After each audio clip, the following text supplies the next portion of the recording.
बिहार चुनाव 2025 में एक बार फिर बाहुबली नेताओं और उनके परिवारों ने अपनी ताकत दिखाई। कहीं बेटे जीते, कहीं बेटियां मैदान में उतरी, कहीं पत्नियों ने मोर्चा संभाला तो कहीं राजनीतिक विरासत टूटती दिखी। लेकिन इस बार तस्वीर बदली है। कुछ बाहुबली भारी मतों से जीत कर आए तो कई दिग्गजों को जनता ने साफ संदेश देते हुए हार का मुंह दिखाया। इसी बीच सवाल ये भी, विपक्ष के हमले क्यों नहीं चले, महागठबंधन की हार क्यों हुई और जीत के बाद भी आरजेडी के लिए खुशखबरी क्या है, इसी को लेकर देखिए हमारी ये खास रिपोर्ट। बिहार की सियासत और बाहुबली दोनों शब्द वर्षों से एक दूसरे के पर्याय माने जाते रहे हैं। चुनावों में बाहुबली नेताओं का प्रभाव हमेशा चर्चा में रहता है।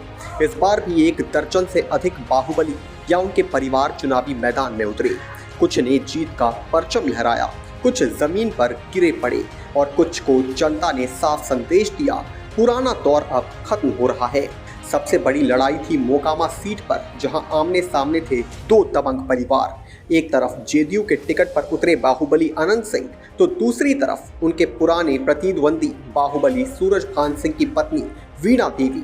मुकाबला हाई प्रोफाइल था, चर्चित था और बेहद कड़ा भी, लेकिन नतीजों ने सब कुछ साफ कर दिया। बता दें कि अनंत सिंह ने 28,206 वोटों से जीत हासिल की। दूसरी बड़ी सीट थी रघुनाथपुर, जहां पूर्व सांसद शहाबुद्दीन के बेटे उसामा शहाब पहली बार मैदान में थे। आरजेडी के टिकट पर लड़े और युवाओं में धाक जमाते हुए पहली बार एमएलए बन गए। इस तरह गायघाट सीट से दिनेश सिंह और वीणा देवी की बेटी कोमल सिंह जीती। ये उनके परिवार की राजनीतिक पकड़ का सबूत माना जा रहा है, लेकिन हर जगह सफलता नहीं मिली। लालगंज में बाहुबली मुन्ना शुक्ला की बेटी शिवानी शुक्ला चुनाव हार गई। बीजेपी के संजय कुमार सिंह ने उन्हें 32,168 वोटों से हराया। वारिसलीगंज सीट पर आरजेडी की अनीता देवी जीती। वह बाहुबली अशोक महतो की पत्नी है। उन्हें 97,833 वोट मिले, जबकि बीजेपी की अरुणा देवी, जो बाहुबली अखिलेश सिंह की पत्नी है, ये चुनाव हार गई। अगर कुल आंकड़ों पर नजर डालें तो बिहार चुनाव 2025 में बाहुबलियों का मिला जुला प्रदर्शन रहा। कुछ 12 में से 7 बाहुबली या उनके परिवार जीते, जबकि 5 को हार का सामना करना पड़ा। इन्हीं जीत हारों के बीच ये बात साफ देखी गई, अब जनता का रुझान सिर्फ दबंगई पर नहीं बल्कि काम और छवि और परिवार के ट्रैक रिकॉर्ड पर भी निर्भर करेगा। जहां जमात मजबूत थी वहां जीत मिली, जहां जनता नाराज थी वहां बाहुबलियों को भी नहीं चली। चुनाव अभियान के दौरान महागठबंधन ने लगातार एनडीए पर हमले किए। कहीं बाहुबली राजनीति का मुद्दा उठाया, कहीं कानून व्यवस्था पर सवाल खड़े किए, कहीं मुख्यमंत्री पर आरोप लगाए, लेकिन जमीनी स्तर पर इन हमलों का बहुत असर नहीं दिखा। एनडीए ने अपनी राजनीति क्लियर रखी, सुशासन और विकास, यही दो बातें हर रैली में, हर भाषण में दोहराई गई। वहीं विपक्ष का नैरेटिव विकास के मुकाबले कमजोर पड़ा। महागठबंधन ने कई तीखे हमले किए, लेकिन उनमें एक बड़ा दोष था, केंद्रित राजनीति नहीं।